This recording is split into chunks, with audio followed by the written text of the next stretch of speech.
pasemos al siguiente grupo para continuar con la exposición. Pueden compartir ya ese material.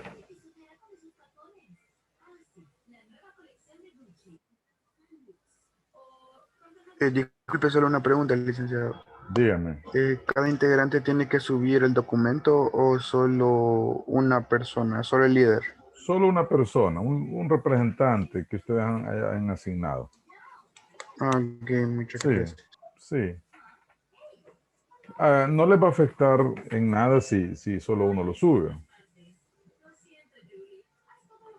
Bueno, el grupo número 12, perdón, nos está pidiendo que si puede pasar el grupo número 11. No sé si podemos hacer eso, jóvenes.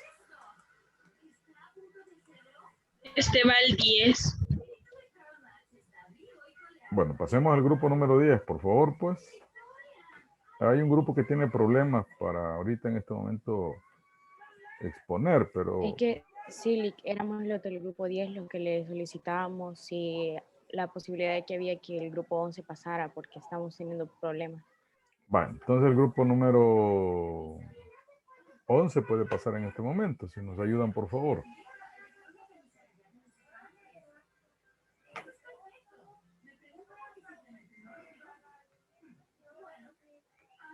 Excelente, muchas gracias. Este tema es muy interesante, el tema de inteligencia emocional, que va muy relacionado al proceso psicológico, las emociones. Pueden en este momento compartirnos ya, los micrófonos son suyos. Buenas tardes, nuestro grupo les va a hablar sobre la inteligencia emocional. Siguiente lámina, por favor.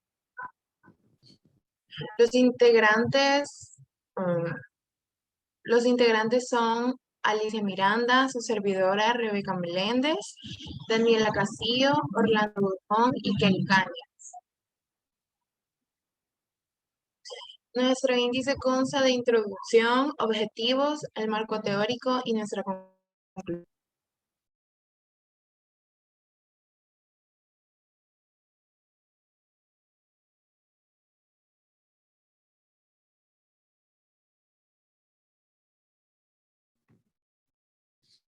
Buenas tardes, yo les voy a decir en introducción. Como introducción hablaremos un poco acerca de la inteligencia emocional y que este es un estudio que pasa únicamente que pasa al ámbito científico y al ámbito de la salud.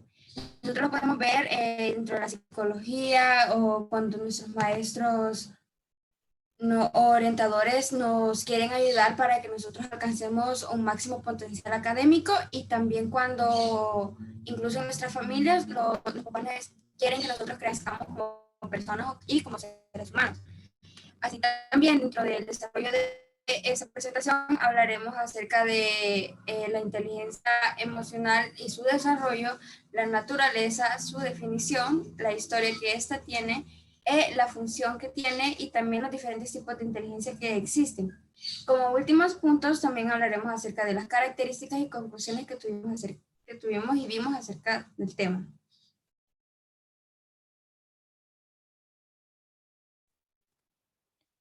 Nuestro objetivo general es explicar las características de la inteligencia emocional mediante el análisis de las diferentes áreas que abarca el tema a investigar. Y nuestros objetivos específicos son definir los términos que engloban el tema en estudio, describir los diferentes tipos de inteligencia que se tienen o desarrollan a lo largo del crecimiento personal, mencionar los diversos ámbitos en los cuales se desarrolla el concepto de inteligencia emocional y por último señalar la importancia de conocer y comprender lo que es la inteligencia emocional. Yo les voy a hablar sobre qué es emoción. Varias personas creen que emoción y estado de ánimo es lo mismo, aunque son parecidas, hay muchas diferencias que son importantes mencionarlas. Antes de poder saber cuáles son sus diferencias, es importante conocer en qué consiste cada una. Las emociones son reacciones que todo mundo experimentamos alguna vez en nuestras vidas y estas son provocadas por ciertos estímulos. Hay 6 emociones básicas que son el miedo, la sorpresa, el asco, la ira, la alegría y la tristeza. Y el estado de ánimo es un sentimiento más profundo y recurrente. El estado de ánimo, a diferencia de las emociones, no son provocados por estímulos. Las características que lo diferencian son la temporalidad, que esto consiste en que cuánto tiempo tenemos la experiencia afectiva. Los estados de ánimo tienden a durar más tiempo, pueden durar horas, días, hasta semanas. En cambio, la emoción dura menos tiempo. La otra característica también es la intensidad. La emoción se expresa con mayor intensidad y los estados de ánimo tienen una intensidad más baja. Y la tercera característica son los cambios fisiológicos. Los cambios fisiológicos son los cambios que producen en nuestro cuerpo. Los estados de ánimo no producen cambios fisiológicos muy notorios.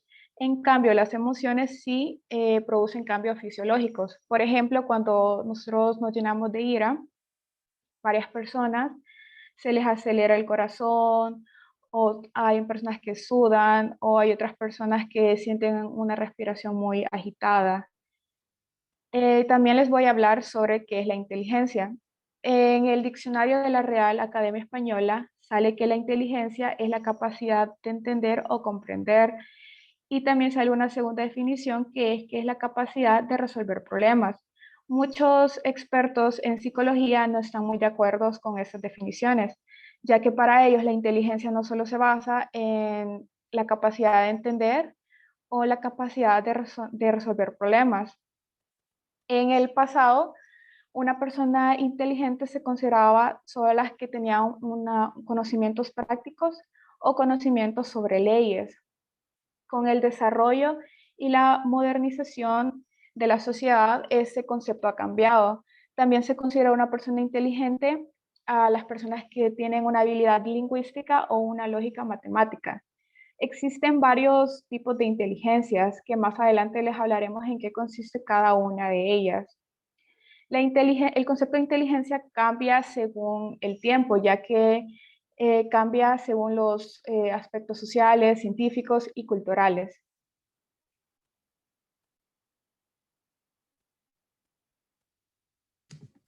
Ok, en el desarrollo de la inteligencia emocional nosotros podemos ver que dentro de los ideales culturales, sociales, religiosos y personales, estos han venido determinando, en todas estas épocas han venido determinando lo que hasta el momento nosotros podemos considerar como una de las bases de las conductas inteligentes.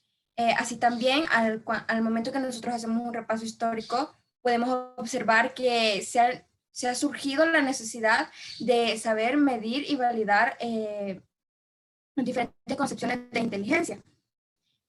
Asimismo, nosotros también notamos que al encontrar cuál es la estructura de la inteligencia, las relaciones que ésta tiene y su medición en base a dichas medidas y relaciones, podemos saber y describir que las diferencias individuales que se llega a tener. Nosotros podemos ver que estas se separan en dos distintas concepciones acerca de la inteligencia. Por ejemplo, podemos ver la perspectiva psicométrica, que esta ocupa un diferente estudio individual que hace ver las causas y diferencias de esta. Asimismo, la concepción psicométrica nos hace derivar en los principales conceptos relacionados a la inteligencia humana, como el CI, edad mental, factor G, que también es mayormente conocido es como la inteligencia general. La inteligencia general nosotros podemos ver que se divide en varios ámbitos, que la podemos ver en varios ámbitos, perdón. Ya sea la velocidad de procesamiento, la habilidad de recuperación, la percepción auditiva, la precisión visual, memoria y aprendizaje, rapidez cognitiva, inteligencia cristalizada e inteligencia fluida. También, por otra parte, podemos ver la perspectiva cognitiva, que esta se centra en la manera en la que los individuos procesan dicha información y estos subyacentes a ciertas conductas inteligentes en los procesos cognitivos que implican la resolución de tareas. Dentro de la naturaleza emocional, nosotros podemos ver que las características llamadas inteligencia emocional son aquellas capacidades que nos motivan a nosotros mismos a ser perseverantes y a ignorar las frustraciones que nosotros podemos tener, a saber controlar nuestros impulsos, a diferenciar las gratificaciones y regular nuestros propios estados de ánimo. Asimismo, evitar la angustia que nos interfiera en cualquier momento de nuestra vida, ya sea aplicando las facultades racionales y la capacidad de empatizar con los demás.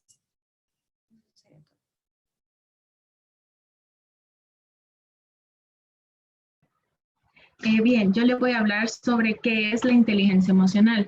La inteligencia emocional se refiere a las capacidades y habilidades psicológicas que implican el sentimiento, el entendimiento, el control y modificación de las emociones, tanto propias como ajenas. Una persona emocionalmente inteligente es aquella capaz de gestionar satisfactoriamente las emociones para lograr resultados positivos en sus relaciones con los demás. Existen dos formas de inteligencia emocional. Una de ellas es la inteligencia interpersonal. Es la forma en cómo es la forma en cómo entendemos y comprendemos los que nos rodean. Y la inteligencia intrapersonal es la forma en cómo comprendemos y nos entendemos a nosotros mismos. El doctor Daniel Goleman, un psicólogo, él define la inteligencia emocional de la siguiente manera. Que la inteligencia emocional es la capacidad de motivarnos a nosotros mismos, de perseverar en el empeño, a pesar de las posibles frustraciones que hayan, de controlar los impulsos y la capacidad de empatizar y confiar en los demás. La inteligencia emocional involucra el conocernos a nosotros mismos, el tener una confianza en nuestras propias habilidades y el sentimiento de amor propio, que nos permita ser compasivos en nuestra persona y ante las necesidades de nuestro entorno. De la misma forma, el doctor Goleman identifica los siguientes componentes de la inteligencia emocional. Uno de ellos es el autoconocimiento emocional, que es el saber expresar de manera correcta lo que estamos sintiendo y lo que implica conocer e identificar nuestras emociones. El autocontrol emocional involucra el poder manejar y controlar de manera adecuada nuestros impulsos. La empatía es responder de manera apropiada a las necesidades expresadas de otra persona compartiendo su sentimiento, ya sea de angustia, ya sea de felicidad o de enojo.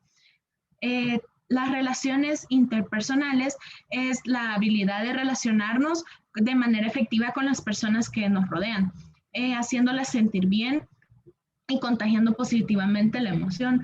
Y por último es la automotivación, que es la capacidad que nos impulsa mediante el uso adecuado de nuestras emociones a alcanzar nuestras metas.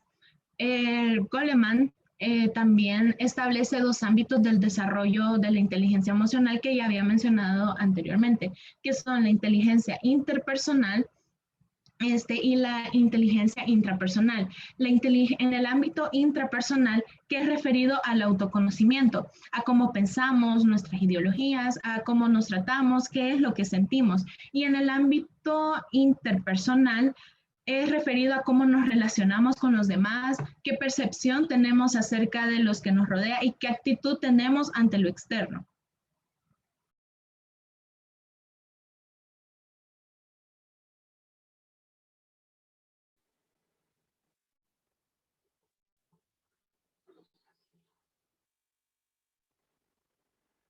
Compañeras podrían pasar a la siguiente lámina.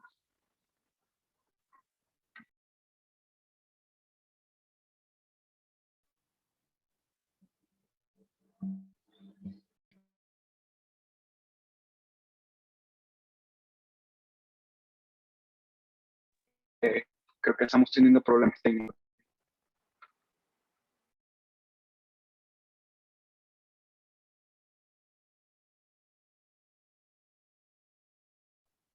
Bueno, en el caso de la historia, ¿verdad? En el momento que se realizó un estudio de la historia de las emociones, a medida que pasó el tiempo se fue observando que el concepto de emociones que se tenía ese tiempo iba variando a medida que el clima intelectual, la cultura, incluso las corrientes filosóficas en el tiempo determinado que se realizaban las investigaciones, iban cambiando, ¿verdad? Un pilar fundamental para comprender la inteligencia emocional y las emociones es la obra de Darwin, que ha sido en gran medida la inspiración de lo que conocemos como el enfoque básico de las emociones. Un modelo que establece que ciertos tipos de emociones biológicamente privilegiados se activan automáticamente ante objetos, eventos e interacciones en el mundo con la persona. Darwin decía que las emociones se han desarrollado en animales para la acción, en especial en situaciones de emergencia. Podemos ver que al principio, como se conocía una emoción, era de una manera bien básica. Era como más un mecanismo de autodefensa, porque decía que las emociones son impulsos básicos para la supervivencia y la mayoría de nuestras emociones están en nuestro código genético, decía Darwin. Gracias a este aporte, se considera que todas las instancias de emoción que llevan el mismo nombre muestran el mismo patrón de comportamiento: activación corporal, quema fisiológica, expresiones faciales y función biosocial, lo que hace que se pueda reconocer fácilmente una emoción. El aporte de Darwin surgió como una inspiración para el enfoque básico, ¿verdad? Y a partir de este aporte que él dio, diferentes pensadores fueron dando su aporte a lo que es, ya sea concepto de emoción, concepto de inteligencia emocional. Algunos de estos pensadores que dieron sus teorías, postulados, fueron John Dewey, Floyd Allport, y fueron más aclarados después por John Watson y William Douglas. Algo que es importante recalcar, que en 1986 Howard Gardner impactó al mundo de la educación con una obra clave que él denominó Estructuras de las Mentes, que se exponía a la teoría de inteligencias múltiples. Como podemos ver, bueno, al principio de todo se conocían como las emociones algo determinante para la supervivencia, como un mecanismo de defensa. Ya después de eso, se llegó en la investigación de Howard Gardner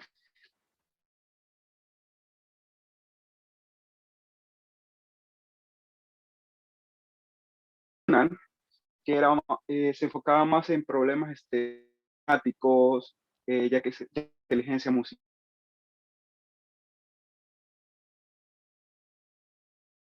más enfocado en lo que es el autocontrol y el autoconocimiento. Algo también muy curioso es que durante el siglo XX se creía que la inteligencia emocional descansaba bastante en el intelecto y que las emociones incluso se llegó a pensar que estorbaban, ¿verdad? Esto se vino a desmentir con la obra del doctor Coleman, que gracias a que él tenía bastantes aportes científicos, investigaciones que respaldaban esto, se vinieron a dar cuenta que esto no era cierto. Incluso hay unos ejemplos de personas que tienen bastante IQ alto, pero como no se saben relacionar con el mundo, no saben expresarse, ellos tienen menor éxito que personas que saben expresarse bien y tener un autocontrol. También tenemos lo que es los enfoques construccionistas. Estos autores están unidos por la suposición de que las emociones son compuestos psíquicos y que se forman a partir de componentes psicológicos más básicos y que no son asimismo específicos de la emoción. Aquí las emociones no son estados mentales especiales, únicos en forma, ya sea función y causa, en comparación con otros estados mentales, tales como la cognición, la percepción, y por qué las emociones no son causa por el mecanismo dedicados a esta única función. Bueno, en conclusión, a medida fueron dando sus ideas, se fue teniendo una mejor percepción de lo que es inteligencia emocional y cómo ayuda esto en la vida y al poder tener éxito. Y bueno, eso sería mi participación el día de hoy. Muchas gracias.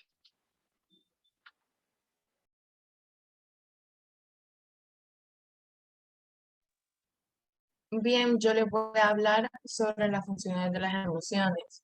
Las emociones orientan nuestro comportamiento con el fin de poder garantizarnos ese bienestar. Cada una de las funciones tiene, cada una de las emociones, perdón, tiene una función importante, incluso hasta las emociones más desagradables que nosotros en algún momento hayamos llegado a experimentar son importantes. Pero en general las emociones cumplen tres funciones. La primera de ellas es la función adaptativa. Esa probablemente puede ser que sea la función más importante, ya que prepara nuestro organismo para que lleve a cabo eficazmente una conducta de acuerdo a nuestras condiciones ambientales. Un ejemplo de esos podría ser el miedo. El miedo tiene como función el protegernos, así como también el asco. La función del asco es que genera en nosotros un rechazo. Como segunda función está la función social. Esa función básicamente nos permite adaptarnos con nuestro entorno social. Nos ayuda a tener una conducta apropiada, nos facilita una interacción social, nos permite la comunicación de los estados afectivos y nos ayuda a promover conductas prosociales. Un ejemplo de esto podría ser que la felicidad. La felicidad favorece nuestros vínculos sociales y también nuestras relaciones interpersonales. Otro ejemplo puede ser la ira, que la ira causa conflictos, la ira causa confrontación. Y el último de todos es la función motivacional. Esta emoción puede determinar la aparición de la conducta y dirigirla hacia una determinada meta y hacer que se ejecute con cierta intensidad. ¿Qué quiere decir esto? Que esa función a lo que nos ayuda es que si nosotros tenemos una actividad o meta, esa nos da la motivación, como bien dice la palabra, de poderla realizar con todas las ganas posibles, de meterle esa ganas y decir yo voy a realizar X tarea o X meta que yo tengo propuesta y la voy a realizar lo mejor que yo pueda.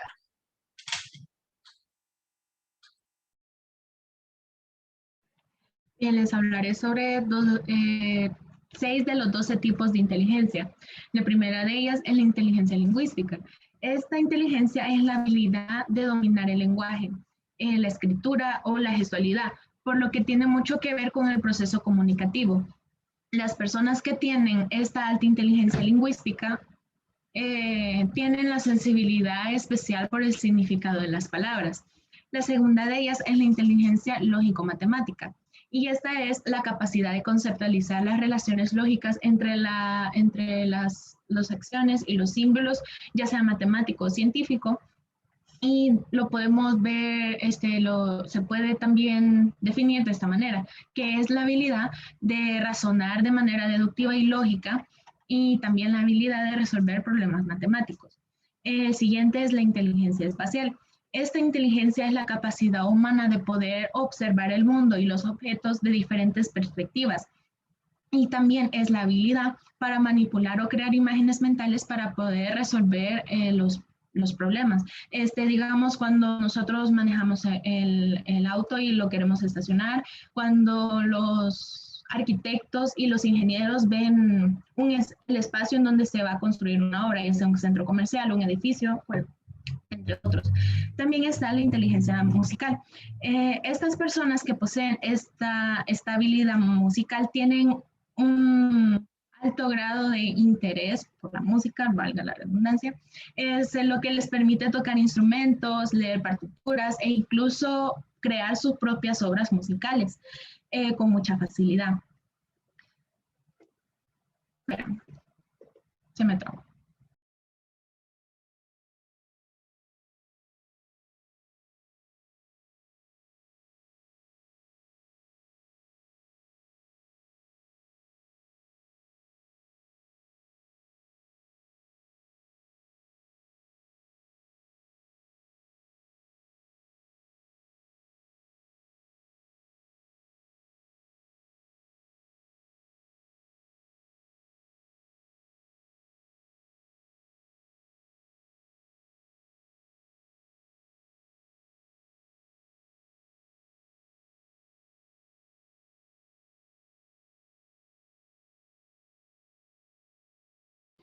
Bien, perdón. La siguiente es la inteligencia corporal y sinestésica.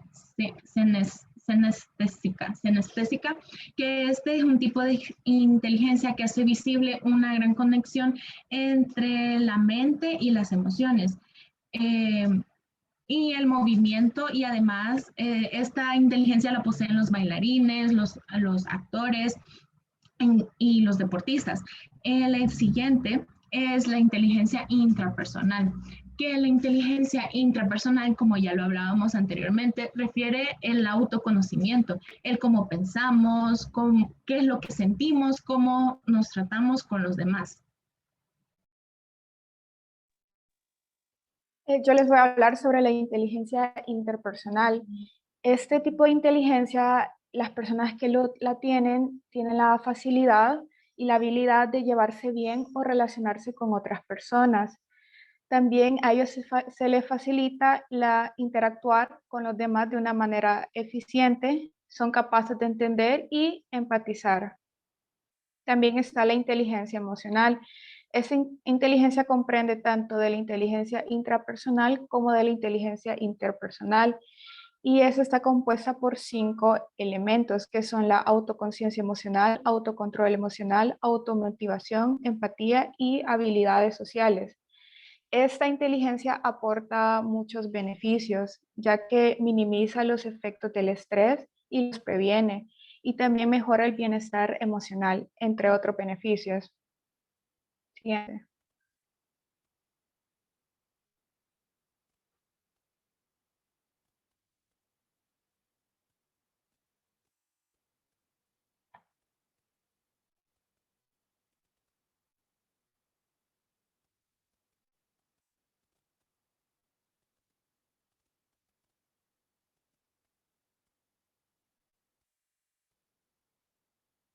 Eso también la inteligencia naturalista, que las personas que la tienen una gran sensibilidad con el mundo natural.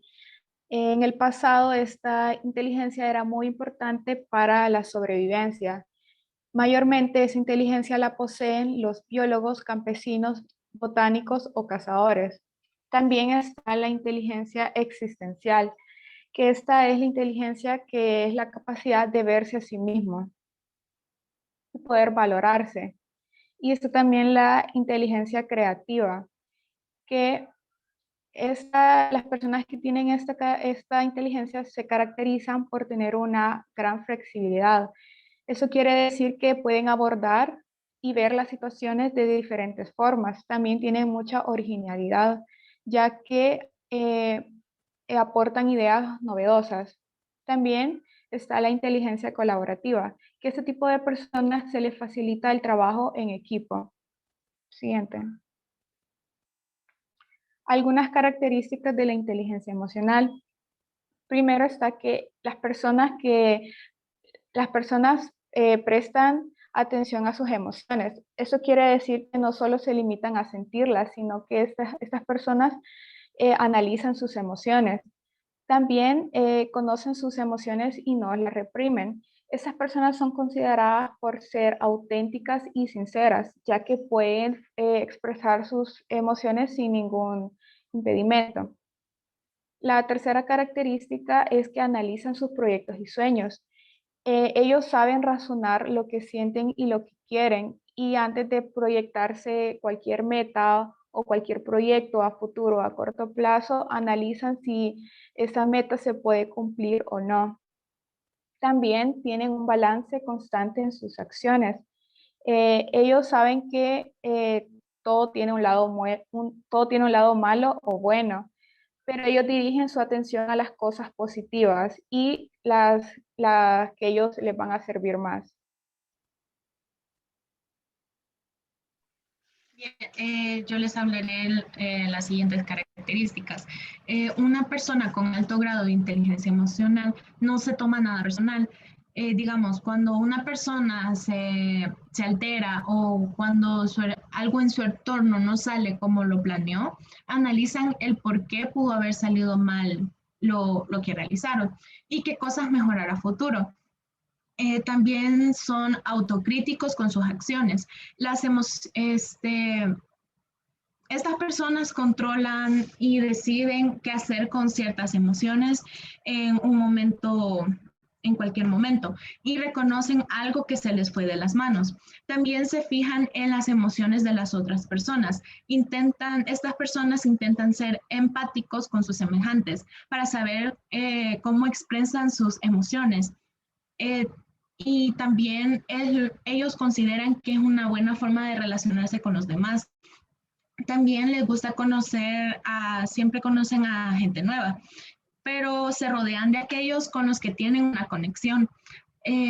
A través de otras personas, ellos piensan que conocen diferentes puntos de vista, pero ellos se relacionan con las personas que comparten sus ideales también.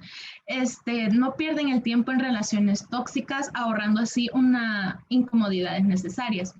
Y por último, también se motivan a sí mismos constantemente. Estas personas se emocionan cuando algo sucede de buena manera y realizan una acción determinada. No se enfrascan en por qué ya no les motivan las cosas que hacían en el pasado, sino buscan siempre renovar su emoción y con nuevas experiencias.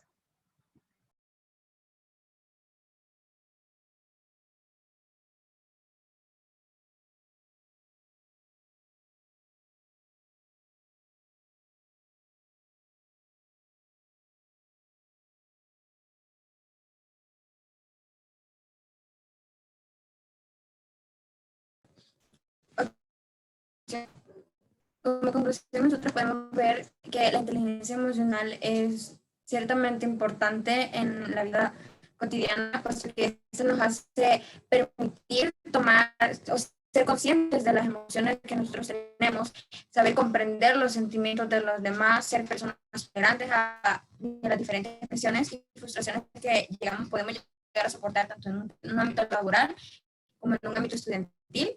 Y en nuestra vida diaria nosotros también debemos tener un cierto manejo de nuestras emociones, puesto que esto nos permite ser un poco más efectivos en nuestras relaciones interpersonales.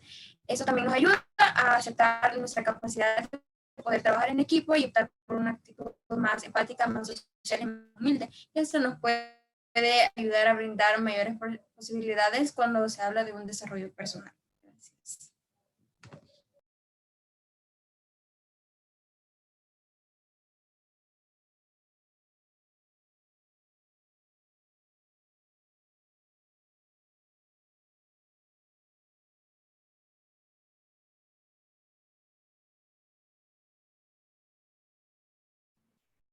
Tiene el micrófono apagado. Está silenciado.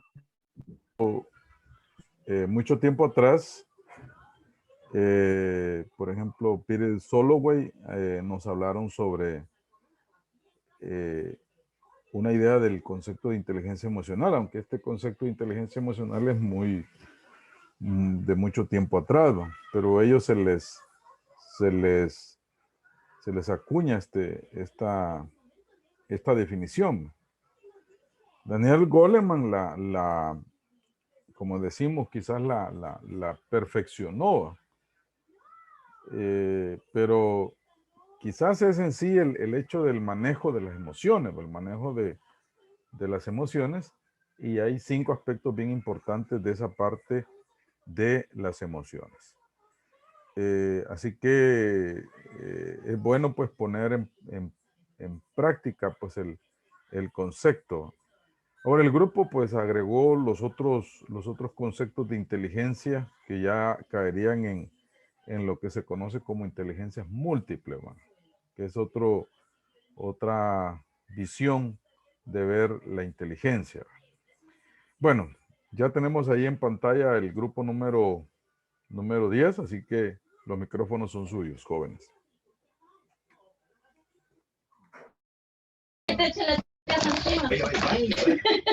Buenas tardes, licenciado Manuel. Nosotros somos el grupo número 10 y es un placer presentarles tema violencia y agresión. Las integrantes del grupo son Alejandra Gómez, Génesis Córdoba, Fátima Rivas, Francisco Zelaya, Valeria Hernández Rivera, Dayana Amaya, Michelle Pocasangre y su servidora Keila Cruz. Para empezar tenemos una introducción, la cual dice de la siguiente forma. La violencia es un problema grave. Se considera una de las principales causas de muerte en todo el mundo. Ha alcanzado niveles preocupantes y de gran impacto, ya que atraviesa fronteras raciales, de edad, religiosas, educativas y socioeconómicas. Se entiende por violencia al uso intencional de la fuerza física o amenazas contra uno mismo, otra persona, un grupo de personas o la comunidad. Agresividad y violencia no son sinónimos. Las conductas agresivas son parte de toda especie viva. Aparecen situaciones como amenaza de territorio, fuente de alimentación, reproducción o la vida. Es una conducta de defensa frente a la pérdida de algo súper vital. Por otro lado, la violencia va hacia una persona que está en una posición inferior. Hay sometimiento de una a otra. Lo marca el dominio del abusador y la indefensión aprendida de la víctima atemorizada. En el presente proyecto se muestran las diferencias, los tipos, los factores influyentes, causas, consecuencias de ambas problemáticas previamente mencionadas, así como recomendaciones y maneras de prevenir ser víctimas de ellas. Siguiente, por favor. Luego tenemos los objetivos. Tenemos los objetivos generales, que serían 4. El primero sería distinguir la diferencia entre la violencia y la agresión. Luego, definir de una forma clara y específica los conceptos de violencia y agresión. Luego tenemos identificar los tipos de violencia y de agresión que existen. Y por último, el determinar en qué medida se encuentran vulnerables la integridad física y mental debido a la violencia y agresión. Luego tenemos los objetivos específicos, que serían 3, los cuales dicen de la siguiente forma: exponer los diferentes factores que pueden influir en el desarrollo de actitudes o acciones violentas y agresivas.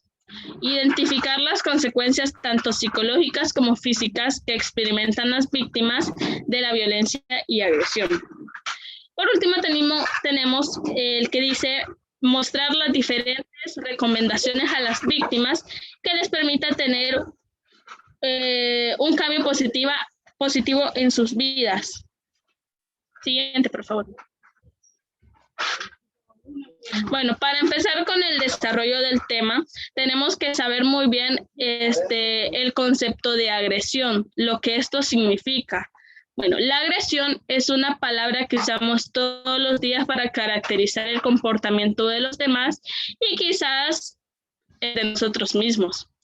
Decimos que las personas son agresivas si se gritan o se golpean entre sí, si cortan a otros autos en el tráfico o incluso cuando golpean la mesa con los puños en un momento de frustración o de estrés o de enojo. Pero otros actos dañinos, como las lesiones que sufren los deportistas durante un juego duro o el asesinato de soldados enemigos en una guerra, pueden no ser vistos por todos como agresión, debido a que la agresión es tan difícil de definir. Los psicólogos sociales, así como muchas otras personas, ahí van incluidos los abogados, los jueces, los políticos, han pasado mucho tiempo tratando de determinar qué debería ser y qué no debería ser o considerarse agresión. Hacerlo nos obliga a hacer uso de los procesos de atribución causal para ayudarnos a determinar las razones del comportamiento de los demás.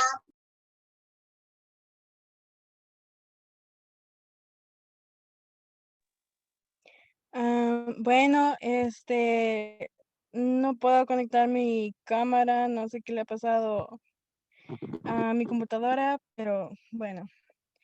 Existen 2 tipos de agresividad, existen 2 tipos de agresividad, que son la agresividad impulsiva, que esta se conoce por ser una agresión afectiva. La agresión mayormente está caracterizada también por por que tiene emociones fuertes que normalmente llegan a ser la ira. Esta agresión no suele ser planificada, de hecho, en algún momento llega a ser espontánea, podríamos decir, como por ejemplo, cuando cuando vamos en automóvil y encontramos un gran tráfico y hay personas que comienzan a gritar o comienzan a tocar claxon, lo mismo de que son personas que no llegan a tener mucha paciencia y se desesperan en el momento de estar en una situación así. Otro ejemplo podría ser que muchas veces, este, ay, disculpe, eh, No tenga problema. cuando, Tranquilos. cuando nosotros estamos trabajando en equipo y normalmente casi siempre encontramos una persona que no es muy paciente y que a veces llega a exaltarse demasiado rápido por a veces por una cosita pequeña. Luego,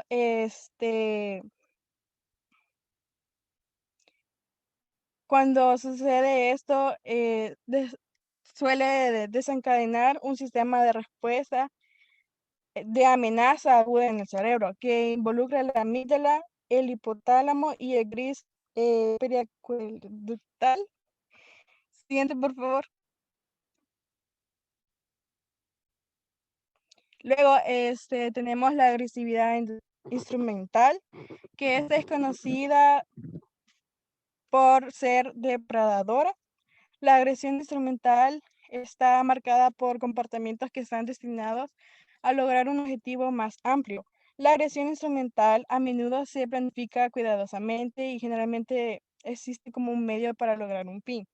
Como por ejemplo, comentamos aquí que lastimar a una persona en un robo de auto o robo en general, ya que ese es un claro ejemplo de ese tipo de agresión.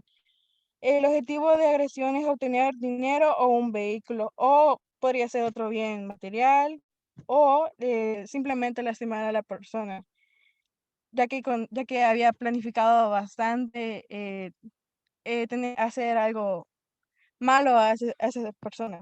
Siguiente, por favor. Bueno, y luego tenemos algunos tipos de agresión no fundamental que incluyen la física y la verbal. La agresión física es una agresión que implica dañar a otros físicamente, como por ejemplo golpearlos, patearlos, apuñalarlos, entre otros. Y luego está la agresión verbal. Es una agresión que no implica daño físico. La agresión no física incluye la agresión verbal, que en esta consiste en gritar, insultar bueno, son mayormente eso.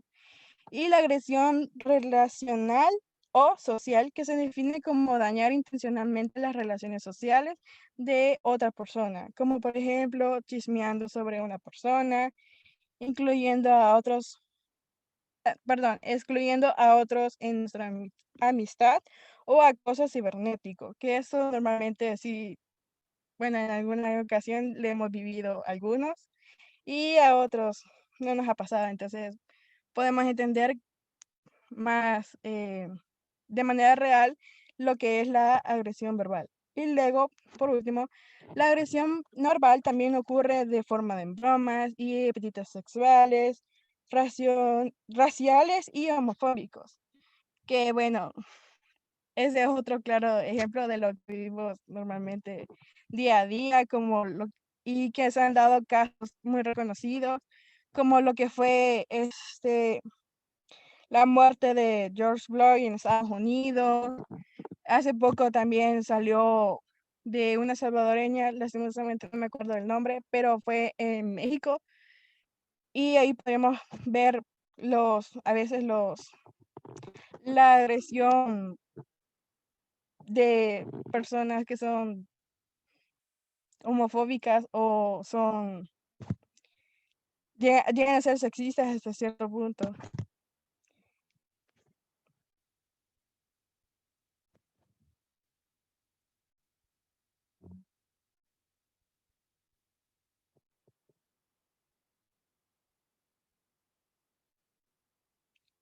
Luego, como podrán ver, tenemos los diferentes factores que pueden influir en la expresión de la agresión.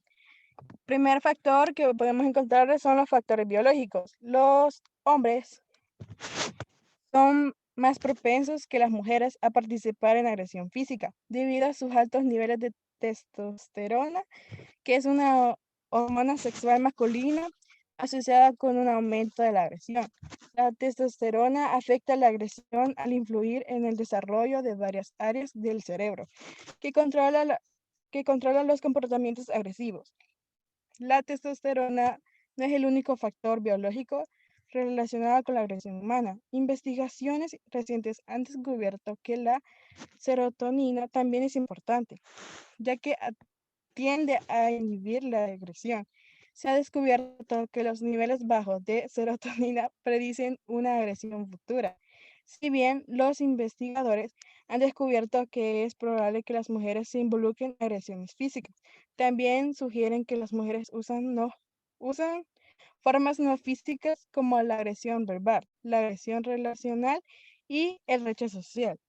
Como segundo factor, tenemos factores ambientales, que en este consiste en que la forma en que te criaron puede influir. Las personas crecen presenciando más formas de agresión, tienen más probabilidades de crecer que tal violencia y hostilidad son socialmente aceptables. El famoso experimento de la muñeca vudú de Bandura demostró que la observación también puede influir en cómo se aprende la agresión. Los niños que vieron un videoclip en un modelo de adultos se comportó de manera agresiva con un muñeco vudú fueron más propensos a imitar esas acciones cuando se les dio la oportunidad. Y por último tenemos el factor físico, que la epilepsia, la demencia, la psicosis, el abuso del alcohol, el uso de drogas y las lesiones o anomalías cerebrales también pueden influir en la agresión.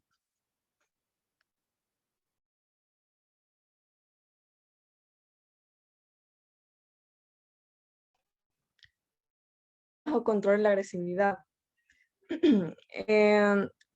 Aprender a controlar la ayuda e importancia, ya que puede llegar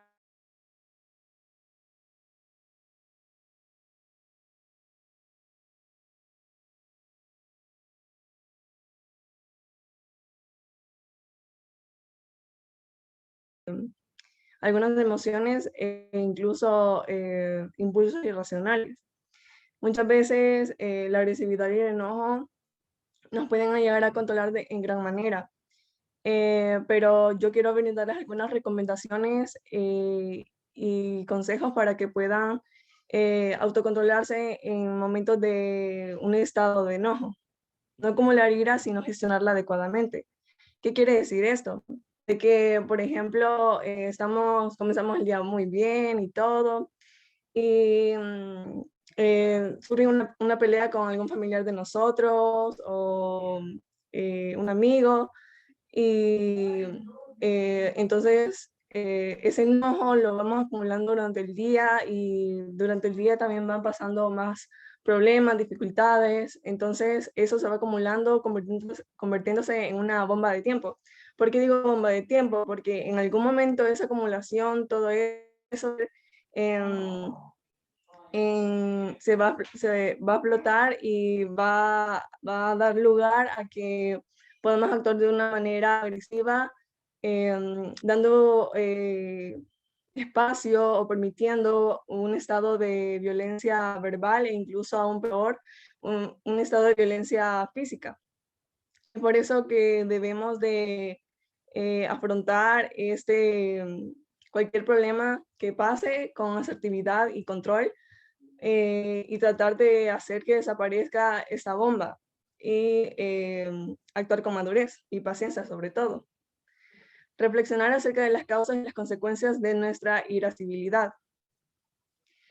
Tomar conciencia de la causa que nos hizo enojarnos debe ser muy importante.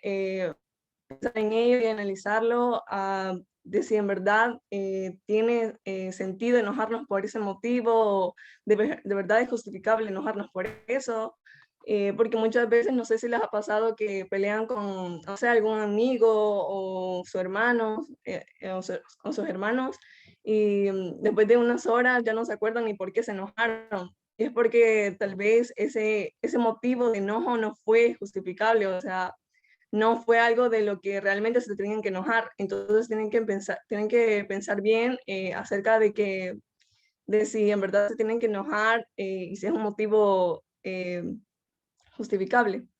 Y también pensar sobre las consecuencias que puede llegar a causar al enojarnos. Es por eso que debemos analizar bien, pensar bien sobre todo. Y un ejemplo sería que están conduciendo, por ejemplo, y no sé, alguna otra persona empieza a actuar de una manera incorrecta y ustedes empiezan a insultarlo. Entonces, esto es esto puede ocasionar un gran problema llegando en el peor de los casos a la muerte o un accidente. Descansar lo suficiente. Muchas veces en la mañana podemos llegar a despertarnos de un mal humor y es porque simplemente no descansamos bien, porque no dormimos las horas suficientes, que bueno, las recomendadas serían las 8 horas y no solo eso, sino que también aparte de lo cuantitativo, también tenemos que tomar en cuenta lo cualitativo, que es como en las posiciones que nosotros podemos llegar a sentirnos cómodos al dormir. La relajación y el autocontrol. Eso es de gran importancia ya que relajarnos y, puede llegar a ser algo diario en nuestra vida y puede ayudarnos a controlar la ira y el enojo, llegando así a tener un autocontrol y a un autocontrol de estas emociones y evitar situaciones de agresión, ya sea verbal o física. Evitar situaciones y personas irritantes. Evitar juntarnos con personas o un grupo de personas que sabemos que nos pueden llegar a provocar el enojo o nuestra irritación y como se pueden llegar a llamar esas personas tóxicas. Entonces debemos de alejarnos de ese tipo de personas y empezar a seleccionar bien nuestras amistades. Terapia con un psicólogo.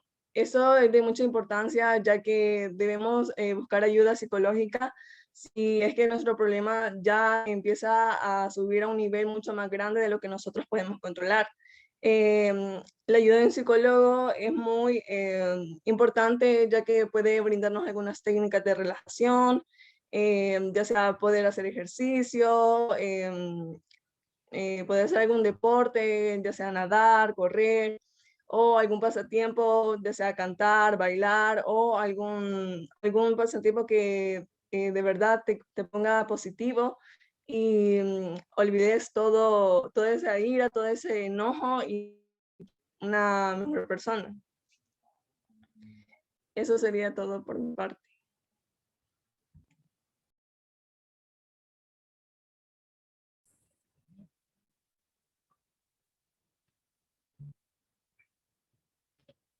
Siguiente. Pues bueno, yo ahorita les voy a explicar acerca de lo que es la violencia. Según la OMS, la salud define la violencia como uso intencional de la fuerza o el poder físico, de hecho o como amenaza contra uno mismo, contra otra persona, una comunidad o un grupo en específico. Esto puede causar las probabilidades de lesiones, la muerte, daños psicológicos, trastornos del desarrollo o privaciones.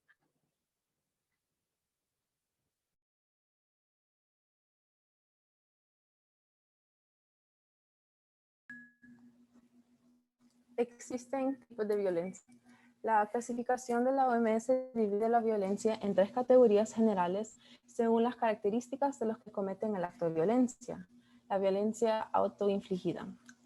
El control y la prevención de enfermedades, CDC, definen la violencia autoinfligida como cualquier cosa que una persona haga intencionalmente que pueda causarles lesiones, incluida la muerte.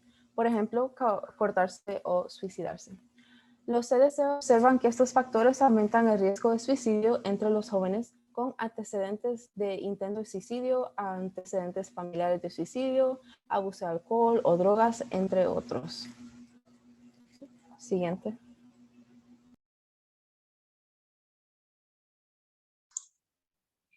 Luego está la violencia interpersonal. Esa violencia es la que está presente entre los miembros de una familia. Dentro de esa violencia está también la de parejas, en donde entra más que todo la violencia de género, puesto que esta se conoce más que todo por el daño de hombres a su pareja. Y también es como muy popular porque es donde entra también el feminicidio, que últimamente ha estado como algo común. Luego está la violencia colectiva, que se define como el uso de la violencia como instrumento por parte de personas que se identifican a sí mismas como miembros de un grupo, ya sea transitorio o con una identidad más permanente, contra otro grupo o conjunto de individuos para lograr objetivos políticos, económicos o sociales.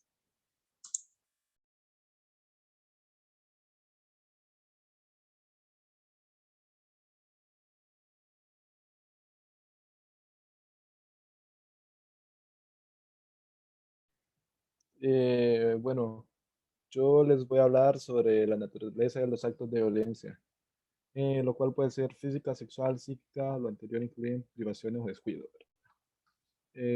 Para hablar sobre la violencia física, como ahí dice, es aquella acción generada de manera voluntaria y que por lo mismo ocasiona daños no accidentales, utilizando la fuerza física o material, es decir, sirviéndose objetos, ¿verdad?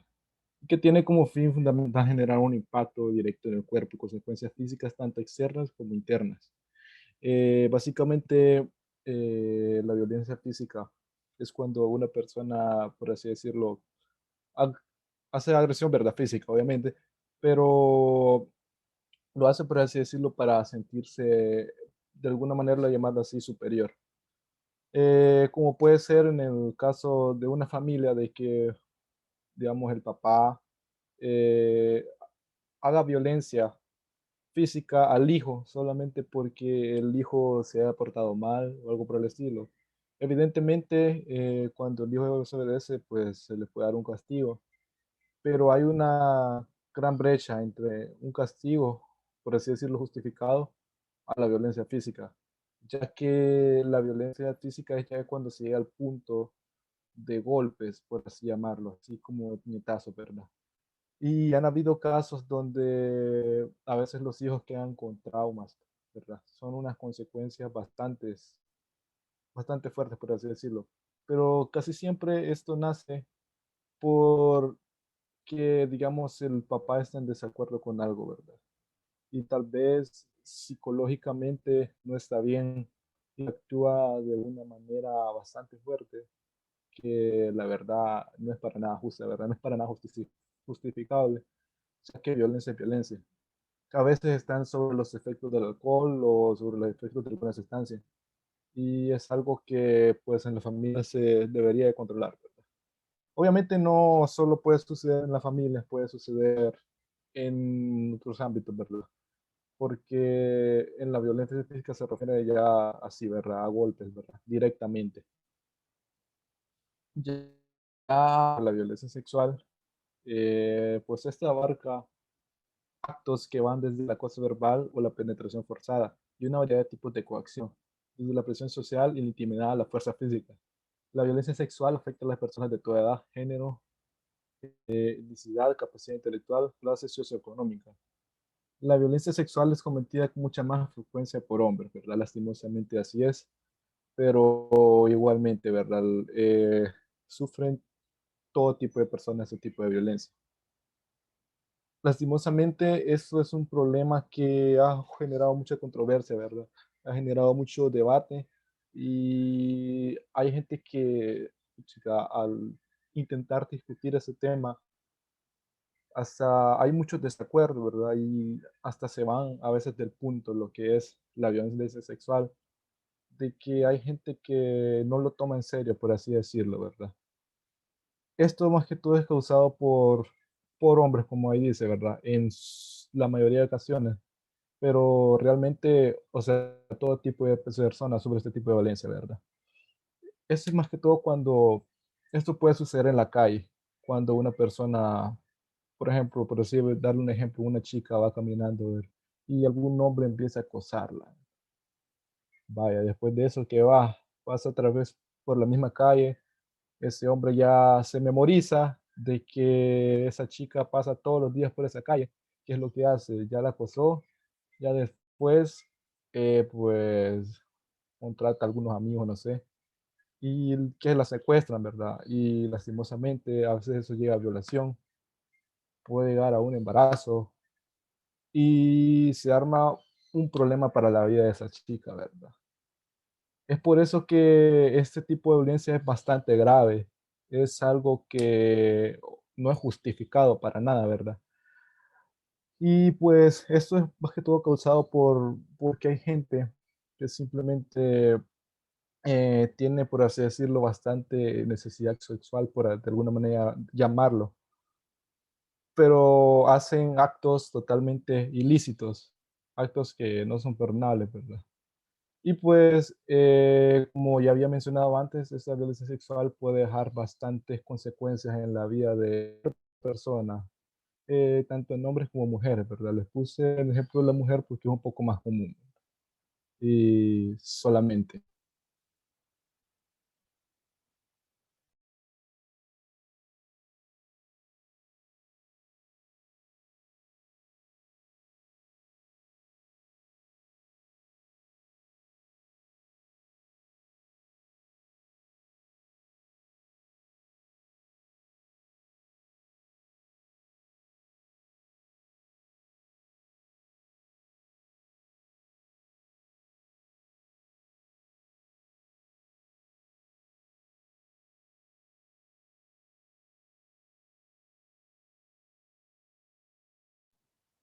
Bueno, para continuar, eh, hablar sobre los factores individuales. La investigación de los factores que aumentan el riesgo de que los hombres cometan actos de violencia sexual es relativamente reciente y se refiere predominante a hombres que fueron aprendidos en particular por haber cometido una violación. Entre los factores que han sido señalados en múltiples estudios de este tipo se cuentan los siguientes.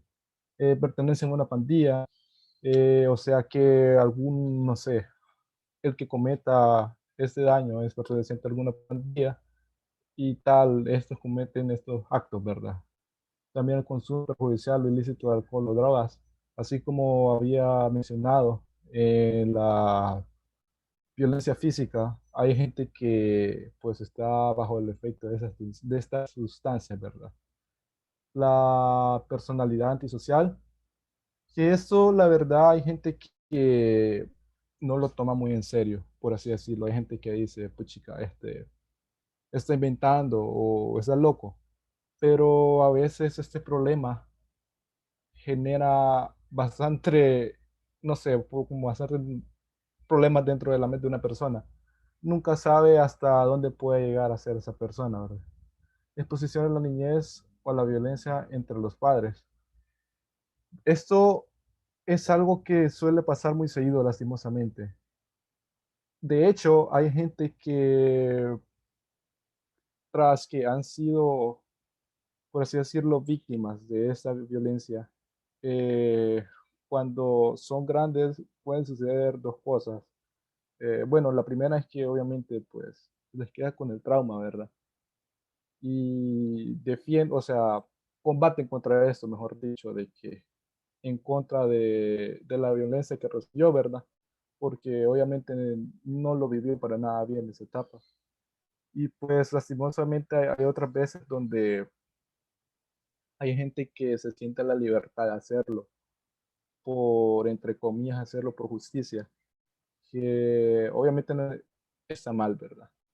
Pero pues, casi siempre es porque están bajo el efecto del alcohol o como antes habían dicho, ¿verdad? Por la pertenencia a una pandilla. Antecedentes de abuso físico o sexual de la niñez es como les había dicho, ¿verdad? Es que hay veces que la gente ha pasado por eso y en un futuro les puede afectar bastante. Escasa educación, así como un país tercermundista como lo que somos, como El Salvador, eh, es un poco más seguido que suceda en estos casos aquí, ya que tenemos una educación bastante deteriorada, que esto afecta a los jóvenes, ya que no salen lo suficientemente, por así decirlo, educados o maduros en ese sentido y cometen cosas que pues la verdad no se deberían de hacer. Aceptación de la violencia, por ejemplo, creer que sea aceptable golpear a la esposa o a la novia.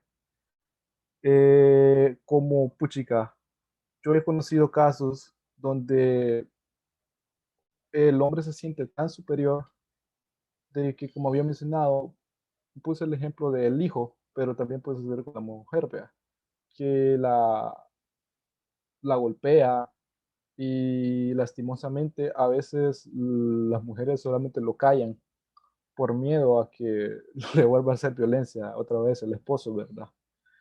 Y por ese mismo silencio que guarda, por así decirlo, no pasa nada más, pues simplemente él lo sigue haciendo. Y como ven que pues no recibe ninguna consecuencia o ningún castigo el agresor, ¿verdad? Lo sigue haciendo, por así decirlo. Múltiples parejas o infidelidad. Esta también es una causa, ya que hay veces que la pareja, por así decirlo, llega a estar resentida por lo que le causó la otra vez. Eso lo puedo asociar con opiniones favorables o la iniquidad de género. Bueno, un poco, ya que para ponerles el ejemplo, ¿verdad? De que digamos que la mujer le es infiel al hombre. Obviamente eso no es correcto, ¿verdad? Pero no por eso ella merece ser víctima de violencia, ni nadie de los que estamos aquí, ¿verdad? Así que eso es todo de mi parte.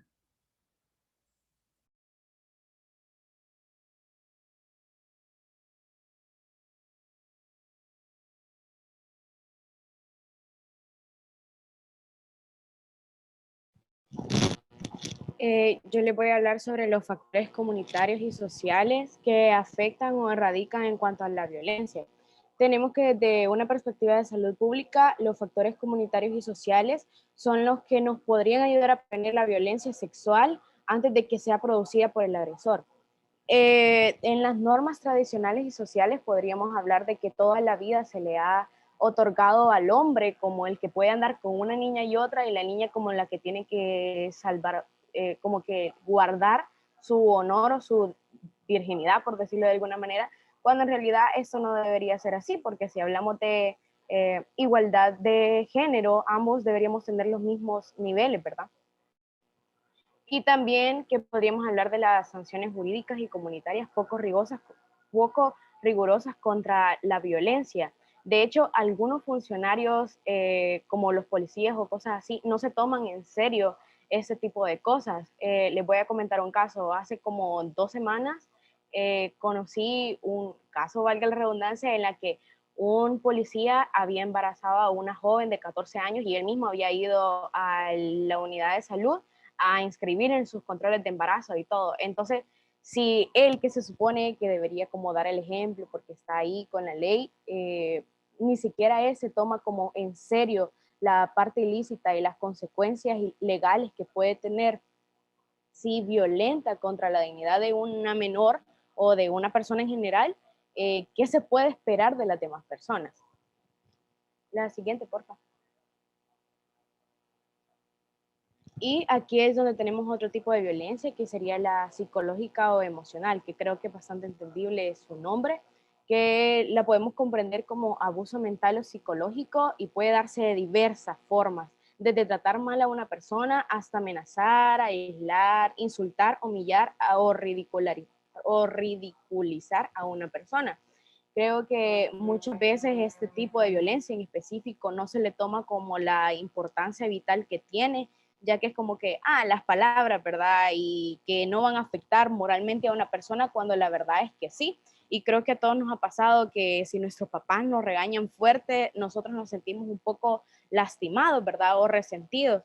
Entonces hay personas que luchan con esto día a día, ya sea de su pareja o de una persona que se siente dominante o que ejerce alguna posesión ante ellas o que se siente superior ante las víctimas.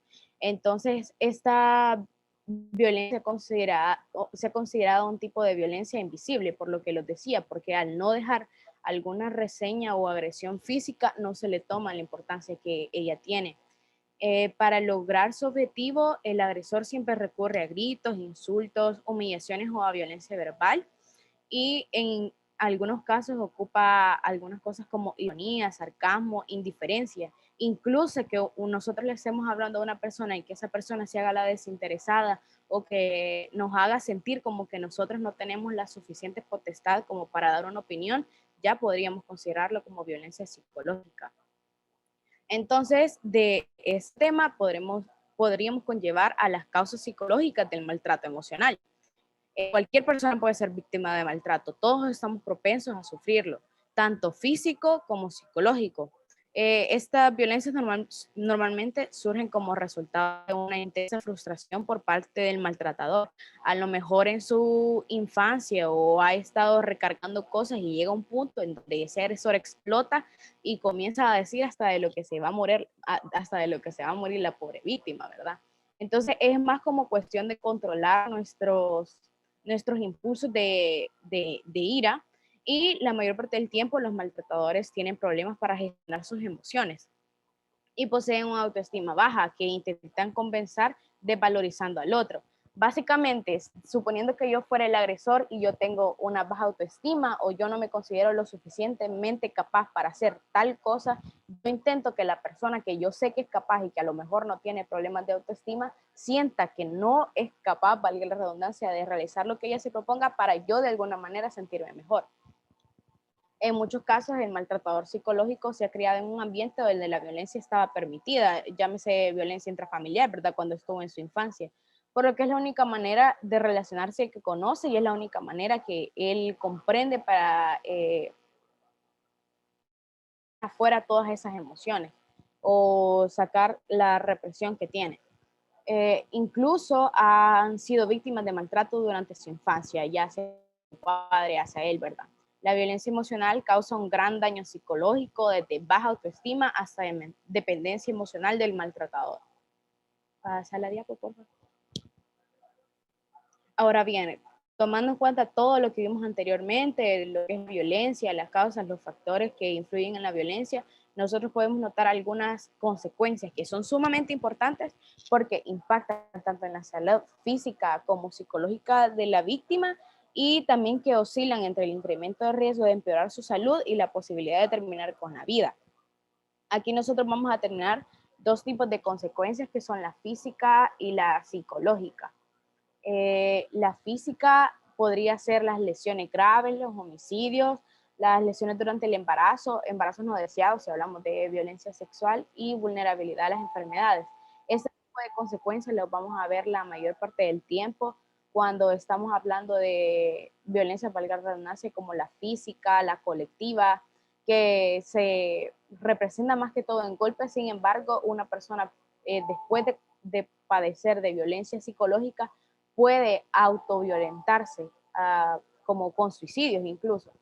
Y algunas consecuencias psicológicas son problemas de salud mental, baja autoestima, porque, digamos, por ejemplo, en la violencia psicológica teníamos de que algunas veces la víctima se siente protegida, irónicamente, por su agresor, ¿verdad?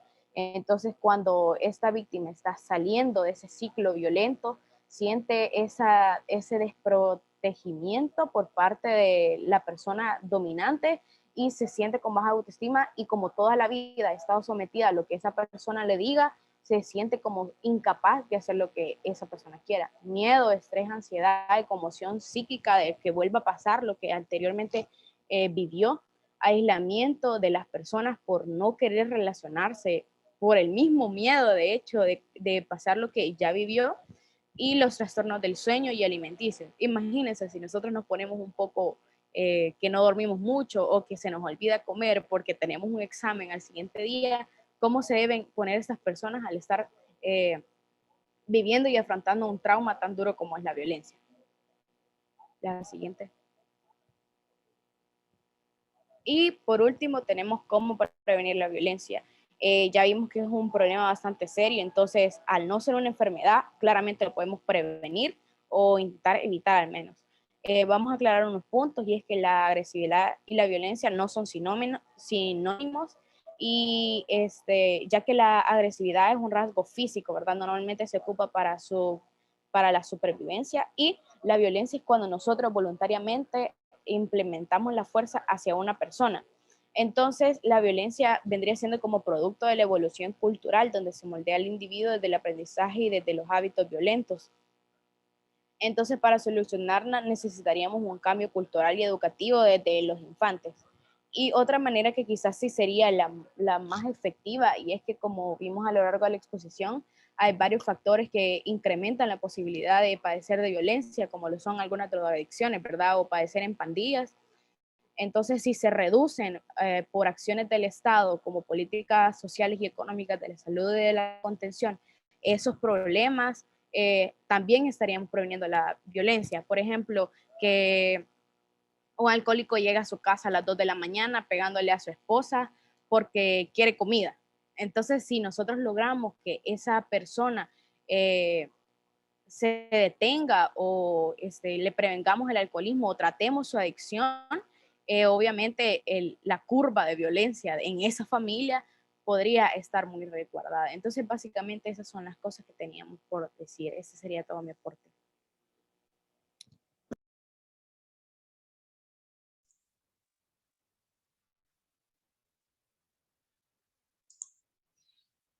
Conclusión.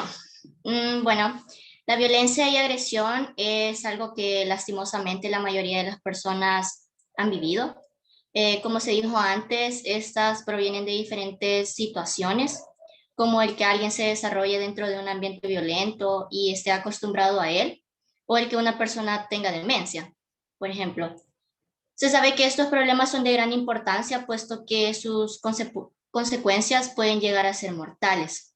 Por ello es importante siempre mantener el respeto hacia alguien, saber que nadie merece ser violentado, y sobre todo, ocasión de saber respetar a las personas, sus decisiones, lo que ellos quieran, y pues que, como anteriormente, nadie merece ser violentado. Gracias.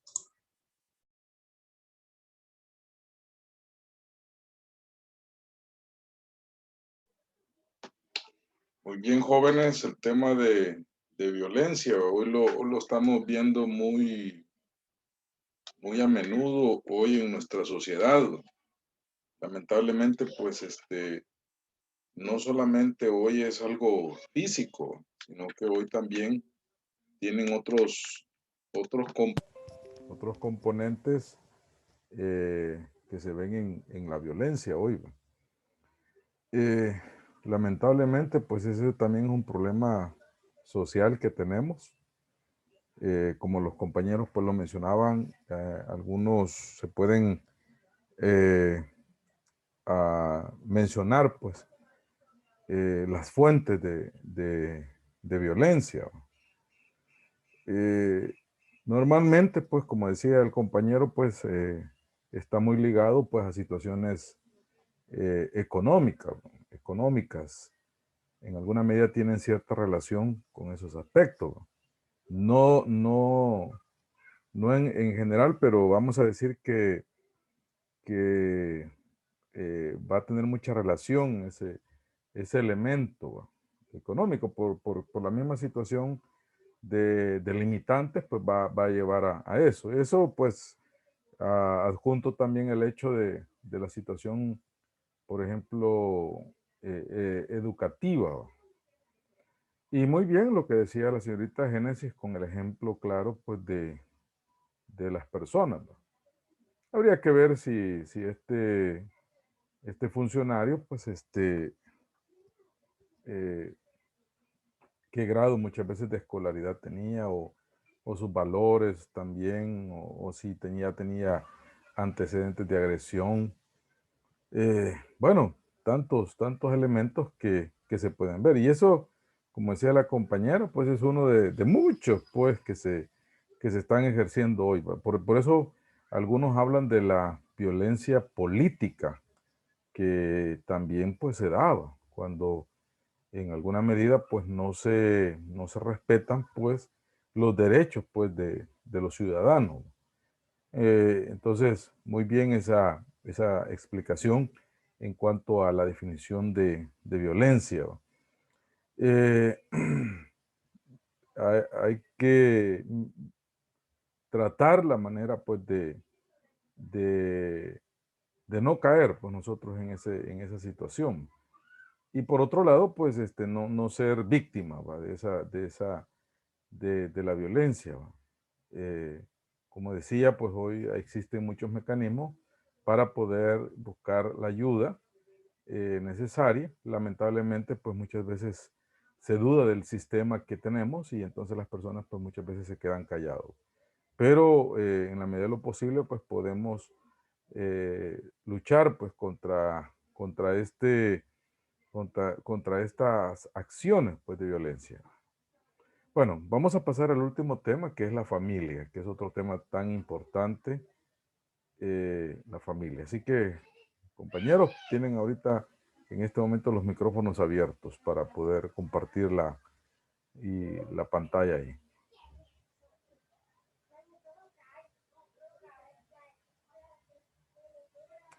¿Me escuchan, jóvenes? ¿Bien? Sí, sí, sí, escucho, Sí, licenciado.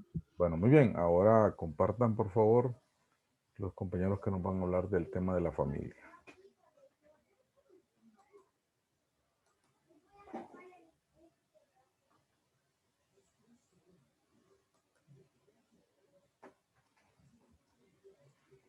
¿Está listo el grupo? ¿Qué me dicen? Disculpe, Dígame. ¿puedo hacerle una pregunta? Sí, claro. Estamos para... Es que fíjese que tengo que ir a traer a mi hermana. No sé, o sea, es que me voy a meter desde